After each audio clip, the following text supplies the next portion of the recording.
Hello, it's Hiliadan, and this is a new round of the PBEM 2017 Duel tournament. This is round 8 versus Marcuspers, and I'm playing Warlord Tigran again. This is the second time during that tournament that I'm playing this. And because if you remember, if you watched the other videos of the other rounds, the rule of this tournament is that you cannot play twice the same race or the same class, except that we have only 7 classes, in Age of Wonder.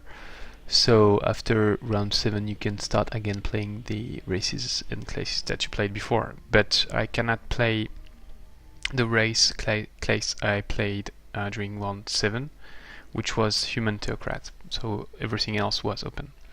So I chose again Tigran Warlord because I believe it's a very strong combo. I cannot really comment on the other options I considered because my opponents for round 9 and 10, which is the final, might watch this video, so I will comment on that on the video of the final match if I reach that stage, but I'm not sure I will. I think I can win this match, but I'm not really sure about the next one versus Gap the Gap. So it's almost the same configuration as during the match versus El Lobo, except that I'm playing Explorer. Last time I was playing Expander, I think. So the reasoning here is that Grey Guard is very strong together with Tigran, because Tigrans have +5 gold per city, and with Grey Guard Master you've got an additional +5. So each of my city gets +10 gold per city, and when you combine that with the Warlord War Effort, I think, Empire Upgrade, it gives +10 additional, so it's +20 per city, and it's very impressive. So if you manage to expand it, it's very good. But even if you don't expand, the +10 is already pretty nice, especially when you add up the happiness bonuses. And then you also have the +50 population, which is interesting, not crazy but interesting. And so last time I was playing Expander because I really played expansion strategy with really going for Heptatopia and monoculture and getting a lot of cities. During this game, I mean, it's not, I don't think I will be able to do that because Marcus is probably going to move toward me and put some pressure on me, so I don't think I will be able to get as many cities as last time. So I took instead Explorer, which is very good when you play Warlord, because you get stuffs like Off the Beaten Path and other stuff like that boost Irregulars. And as a Warlord, and especially as a Tigran Warlord, you've got some very good Irregulars. So you've got the Scout, which is not really good but not bad. You've got the Cheetahs, which looks quite weak, and I used to play them pretty bad, but actually they're very strong. And then you've got the Monster Hunters with a very high mobility. So the best Tigran Warlord unit is surely the Berserker with Pounce. So I'm definitely going for Berserkers and building some of them.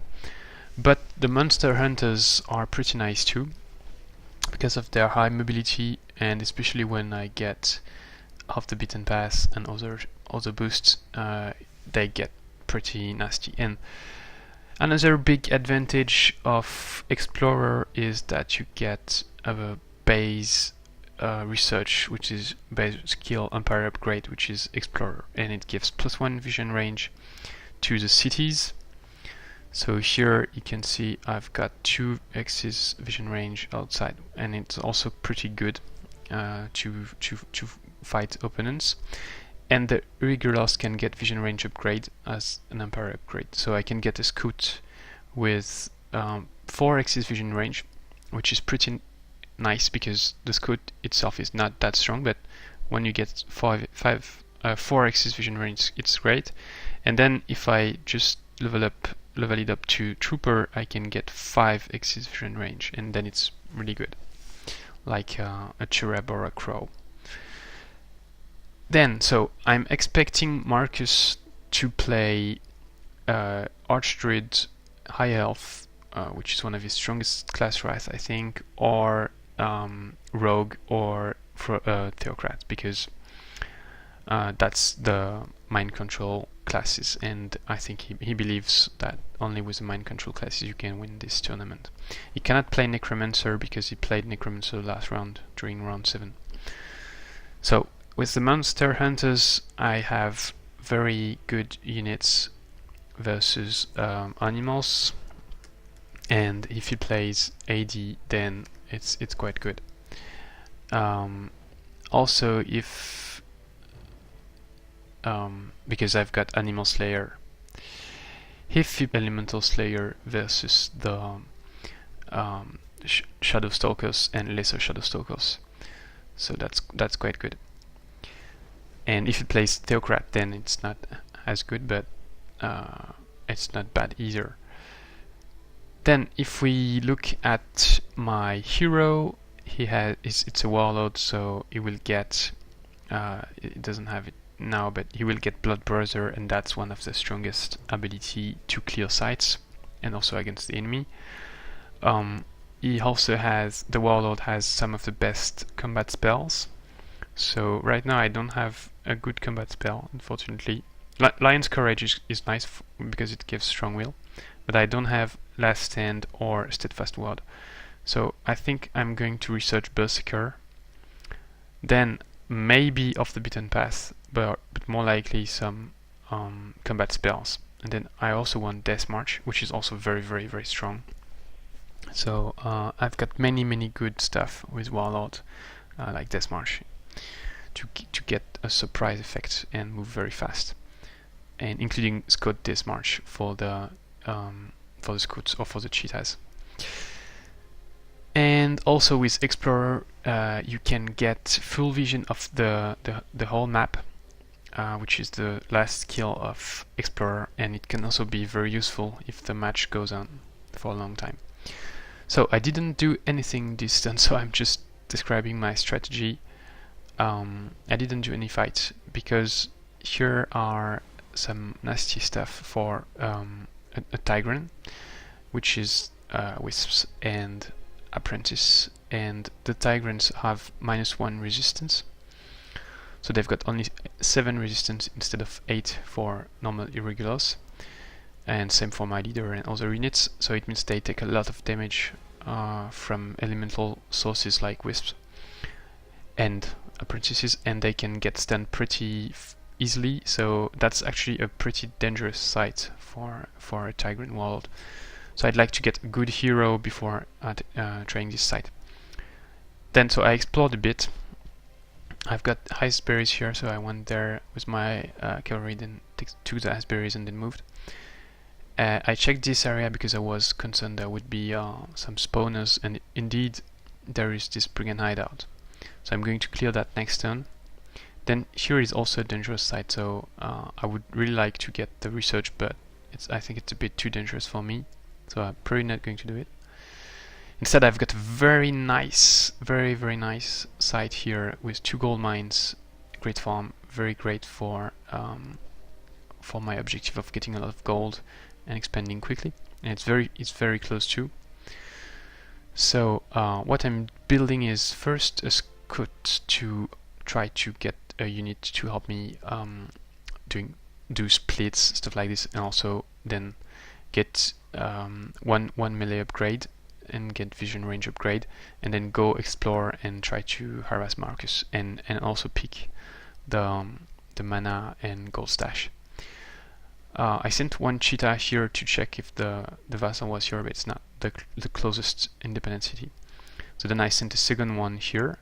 It's not the best strategy, but I think I can handle the Brigand hideout with these 3 units, plus the hero I'm going to recruit, plus the scout, plus an additional cheetah from Raised Militia. The hero I was proposed is a sorcerer, and it's a nice hero. It can get Master Illusionist, which is very interesting late game, mid-late game. But first she's halfling and I'm starting underground. I plan to go on the surface, but we are underground now, and it's not really nice for a halfling. And second and more important, she doesn't have any, because she's a sorcerer, so she doesn't have any mind control ability. And though she has magic affinity, which is nice with Tigrans, she doesn't have any mind control ability, and I really need some mind control to increase the size of my army as I move with my Tigran. So I want a Theocrat, a Rogue, an AD, or a Necromancer. So I'm going to refuse the Sorcerer, hoping I can get any of these 4 classes. And yeah, I don't want another Sorcerer, or a Warlord, or a Dreadnought. So yeah, require another type of hero. So it's version 1.801 that was released yesterday. So when you refuse a hero, now it disappears. You cannot kill it anymore. And yeah, so if I have to sum it up, my strategy for this game is to expand a bit, but not too much, and then build some Berserkers because they're very strong. See what Marcus is playing, how he's playing, and then decide between going for a lot of Berserkers or building some mobile monster hunters. Thanks for watching, and see you next time.